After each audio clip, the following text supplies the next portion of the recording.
Good morning. Welcome to another enraged edition of Diatribes from the Voice of Doom. And now here is your very angry and apoplectic host, Voice of Doom. Thank you, Mr. Announcer. It's early on September 14th. Couldn't sleep. Got a little bit of sleep. But I am going to dispense with the sentimentality and the satire of the past few days and get angry again because I saw something that I am not happy with.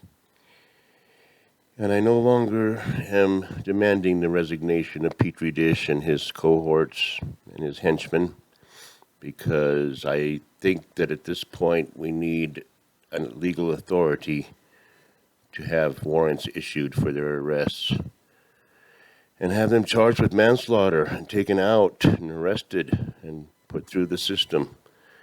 And they can do their resignations from the comfort of their jail cells, because it's gone too far now, and I'm not going to let it go anymore. And no one in this country should let anything go anymore. As long as we let this go and let the atrocities continue, the worse our karmic retribution is going to be. And by atrocities, I don't mean the Taliban. Okay? I don't mean the Taliban. I mean atrocities by our so-called government. And I'm really angry, and I'm going to tell you why. During the fiasco of the last week of August, there was an explosion that killed 13 servicemen and many civilians and many other people. And we retaliated, and we circumvented another attack. And I said that I was somewhat impressed that they had the intelligence to be able to pinpoint where these terrorists were and to circumvent it. And I also gave credit to the U.S. government for basically preventing another 9/11 for the last 20 years. I mean, there's been incidents, but I know that the government has prevented a lot of attacks, and some of them could have been horrific.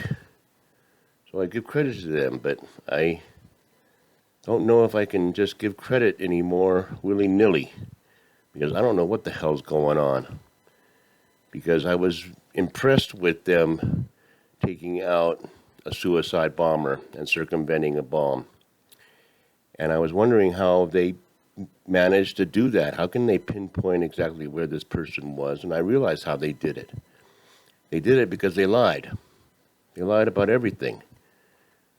They droned someone, and then they told us that since there was 2 explosions, then it was obvious that it was someone with explosives in the car.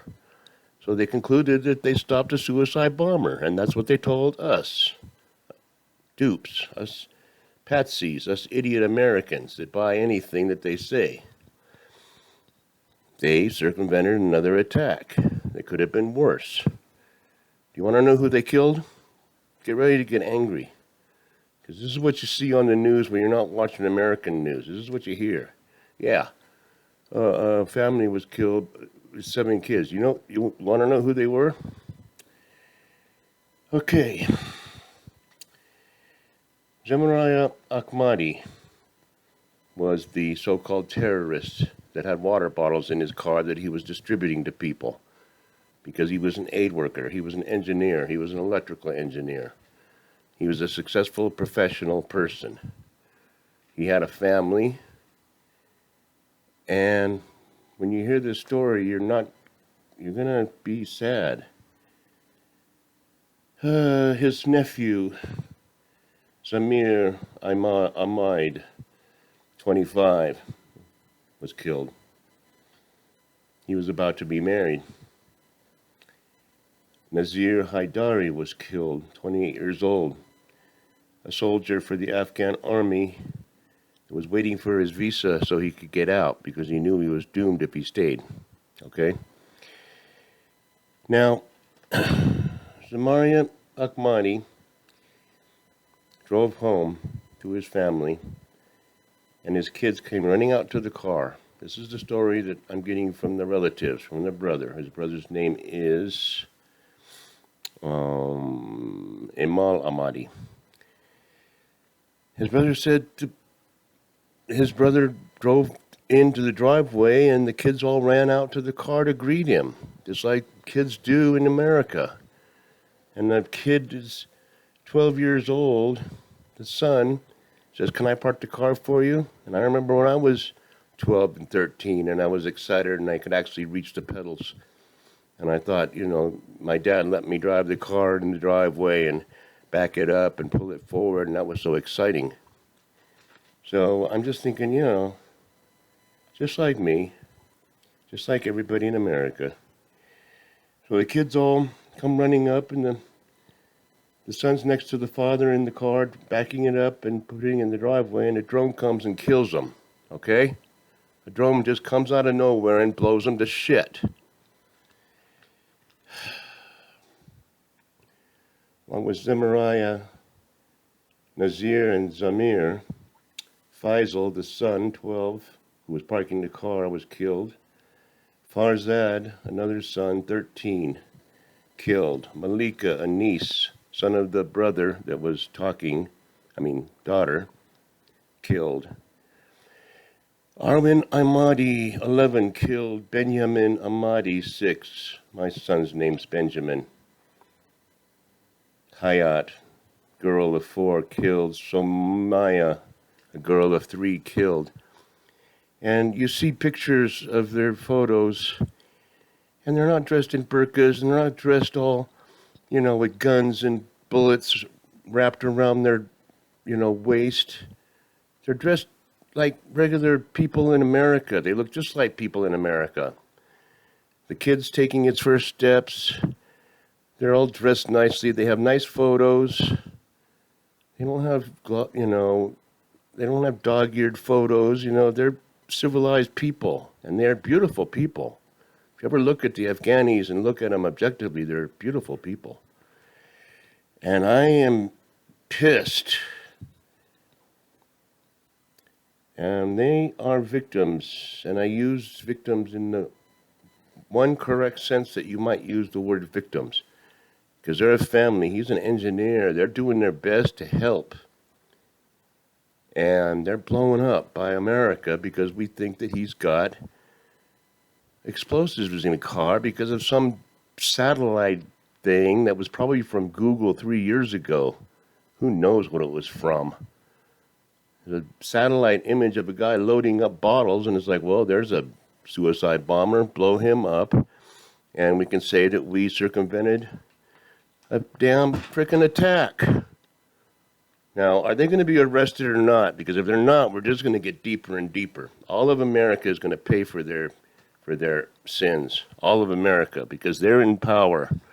You understand? They're going to pay. We're going to pay for their sins. Oh, they're going to pay. But the sooner they're arrested, the better. Otherwise, they're going to keep doing stuff. They're going to keep doing atrocities after atrocity until we're in so deep that we have no choice but to pay with the ultimate payment. Failure of U.S. intelligence. Aid worker carrying water, not explosives. The northern okay, we'll get to another subject. I can't talk about this. If everybody looked on the real news and saw that family, they would be enraged. If it happened in America, we would be up in arms. I mean, we would be absolutely apoplectic. And you just hear on the news, the drone that we thought was a suicide bomber was actually, aid worker and a family and 7 kids, and that's it. Look at their pictures. Look at what they look like. And think about it. The kid wants to drive the car. The kids are all rushing out. All hell's breaking loose. It's right in the middle of Kabul. All hell's breaking loose everywhere, and they're just trying to get on with their lives. They probably don't even think anything's out of the ordinary, because the Afghanis have lived in chaos for centuries. They're probably so used to the chaos, that's why they are so resilient, because they don't even notice when all hell's breaking loose. Not like America, where, somebody uses the wrong bathroom, or some guy insults another guy because, whatever, and all of a sudden we have to have everybody out in the street and burning down the cities. America is weak, and I mean that in every sense of the word. We're not resilient, and we're going to lose. And I'm glad to tell you, I'm going to report that Masood is still alive, and Panjshir is still fighting. And Pakistan kind of is helping the Taliban to get rid of them, and they're not getting anywhere either. So they're going to either put full forces in there, and there's going to be a major international, incident, which there is already, but I mean it's going to be bigger. If Pakistan starts nuking the place, then we're going to have a problem. Because there's all kinds of stuff going on over there that nobody in America gives a crap about because they don't know anything. You know how many ships are in the damn South China Sea right now?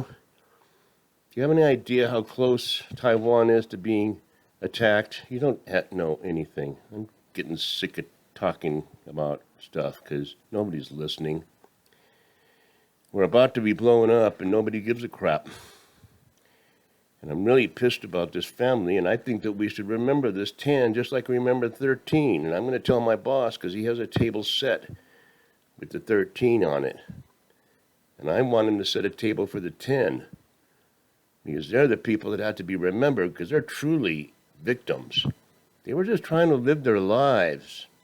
You guys got to look, find the real news and see who they were, and see the story.